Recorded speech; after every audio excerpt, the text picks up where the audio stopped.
Bonjour à tous, aujourd'hui on va parler de ce que vous brûlez comme énergie en fonction de vos activités. Je parie que vous vous êtes déjà demandé combien de calories vous brûlez durant votre footing, en montant les escaliers ou encore en faisant des galipettes avec votre partenaire. Pour savoir tout ça, laissez-moi vous présenter le calcul des MET. Les MET, ou équivalent métabolique, est une unité utilisée pour estimer la dépense énergétique lors de diverses activités physiques. Un MET correspond au taux de dépense énergétique quand vous êtes au repos, durant 1 heure. Il est exprimé en kilocalories par kilo de poids de corps par heure. Grosso modo, si une activité est évaluée à 4 MET, c'est qu'elle brûle 4 fois plus que votre dépense au repos. Maintenant que les présentations sont faites, allons voir combien on dépenserait durant nos activités quotidiennes. Cela permettra de vite savoir ce que vous pouvez gagner à modifier quelques-unes de vos habitudes ou de réaliser la réelle dépense de vos activités du quotidien. Je vous mets dans le tableau ci-dessous les MET pour une sélection d'activités, toujours pour 1 heure de celle-ci. Pour faire le calcul, c'est très simple. Je le rappelle, on fera la quantité de MET fois le poids de corps en kilogrammes fois le temps d'activité en heures. Prenons pour simplifier l'explication un exemple concret avec Jess, qui pèse 65 kg. Voyons voir maintenant combien Jess dépenserait d'énergie en allant au travail en voiture, à pied ou à vélo, sur un trajet entre le parc de l'Orangerie et la cathédrale de Strasbourg, soit environ 2,3 km à pied. Elle mettra 7 minutes en voiture, 13 minutes en vélo et 32 minutes à pied. On lissera bien sûr ça sur 1 heure en comptant le temps hors déplacement par un temps assis. Donc admettons par exemple qu'elle choisisse de rester dormir un petit peu plus longtemps vu qu'elle a moins de trajet. On aura donc pour la marche 133 kcal, le vélo 108 et pour la voiture 67. Donc effectivement, en fonction de votre mode de déplacement, vous pouvez voir la différence de dépenses qui passe du simple au double.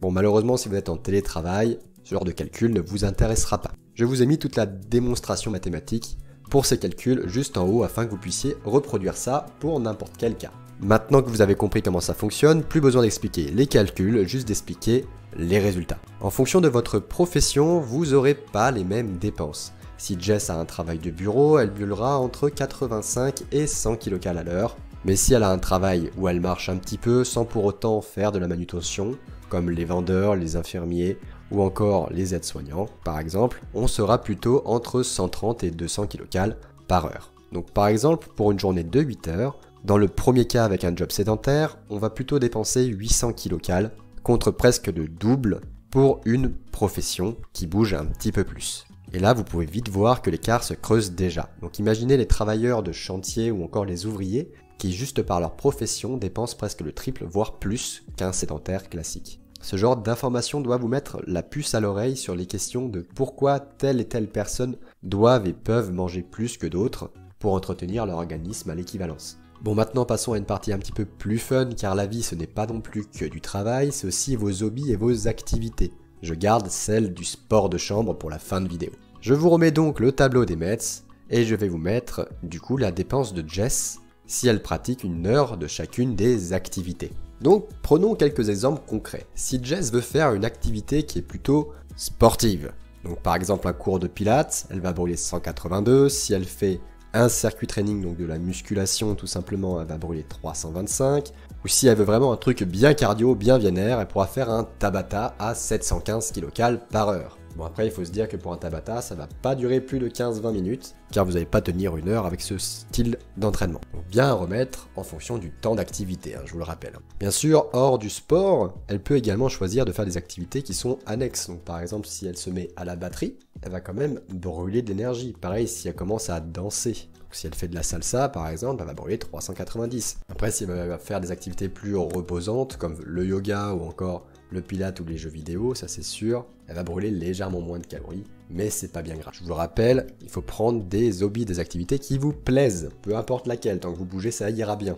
Donc vous pouvez le voir, Jess aura plein d'options pour parfaire sa dépense hors de son quotidien routinier. Mais on n'oubliera pas non plus les actions qui rentrent dans le NEAT, comme monter les escaliers, faire la vaisselle, le ménage, qui consomment également pas mal d'énergie. Je vous mets ces indicateurs dans le tableau. L'augmentation du NEAT est très souvent recommandée quand vous n'êtes pas trop à l'aise avec le sport. Avant de vous révéler ce que je vous ai promis, je voulais parler des limites de ce genre de calcul. Déjà, il faut savoir qu'ici, on ne prend pas en compte l'expérience et la faculté d'une personne à réaliser une activité. Par exemple, un coureur expérimenté ne brûlera pas autant de calories qu'un coureur du dimanche pour un même rythme. Car pour lui, courir 8 km/h, c'est easy. Donc son organisme n'a pas besoin de donner autant de ressources. Autre point, ici on parle de dépenses directes durant l'exercice. Il faudra bien comprendre que la réparation des muscles, des tissus et autres aspects post-activité consommeront également de l'énergie sur du long terme, car votre composition corporelle se modifiera. Par exemple, quand vous faites de la musculation, c'est pas directement la dépense de l'exercice qu'il faudra voir, mais aussi la dépense de l'entretien du physique que vous êtes en train de créer.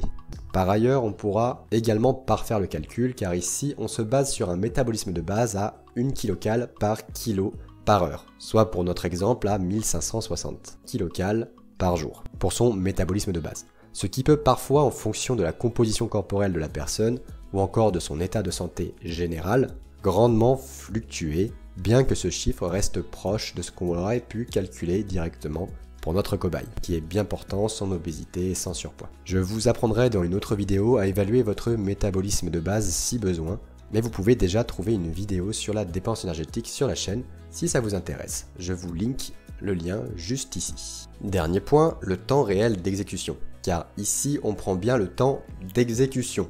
Par exemple, pour un cours de CrossFit d'1 heure, vous ne faites pas du CrossFit intense sur l'heure complète. Il y a l'échauffement, les explications, le temps de se changer, de se préparer, et en réalité, le WOD fera environ que 20 minutes, voire 25 minutes. Donc quand vous faites les calculs, ne prenez pas une heure complète dans le calcul. Prenez juste du coup les 20 à 25 minutes de votre WOD. Bref, c'était pour les petites limites de cet outil génial. Vous pouvez retrouver les MET si besoin dans le compendium ou recueil d'activités physiques sur internet. Il vient d'être réactualisé en 2024, ça tombe bien. Vous trouverez bien plus d'activités que la petite sélection que je vous ai faite. Mais je vous referai déjà des vidéos sur ce thème si ça vous a plu. Bon, comme promis, voici les dépenses pour les sports de chambre. Si on parle juste de câlins et de bisous, donc les préliminaires dirons-nous, on aura une dépense pour Jess de 117 kcal par heure, soit 52 de plus qu'au repos. Quand l'acte commence, la dépense s'envole un peu. Tout en restant modéré dans l'effort, on aura une dépense de 195 kcal par heure, soit 130 de plus qu'au repos. C'est déjà mieux. Et pour un effort animal, on montera jusqu'à 377 kcal, soit 312 de plus qu'au repos sur 1 heure. Et là, ça commence à causer. Là, on est bien. Mais bon, je vous mets tous au défi d'enchaîner ce rythme pendant 1 heure complète.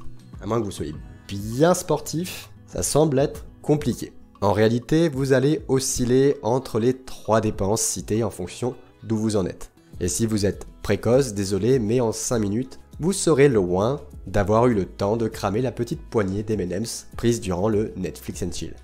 Et voilà, redevenons un petit peu plus sérieux, j'espère que cette vidéo vous aura fait réaliser la réalité de vos dépenses énergétiques du quotidien. Je pense que vous comprenez un petit peu mieux pourquoi on est tous différents sur la dépense énergétique et que chaque jour ne se ressemble pas. C'est pourquoi on utilise des chiffres médians dans nos calculs pour lisser cela sur la semaine. Car le but ce n'est pas non plus de traquer toutes vos dépenses et vos apports, mais surtout de bouger un maximum si vous en avez l'occasion, afin d'entretenir votre santé globale. Le but n'est pas de rentrer dans un aspect mathématique d'une prise en charge, mais surtout de mieux comprendre ce que vous faites au quotidien, dans un aspect prévention et santé. Sur ce, mange bien, bouge bien, dors bien, et tchuss!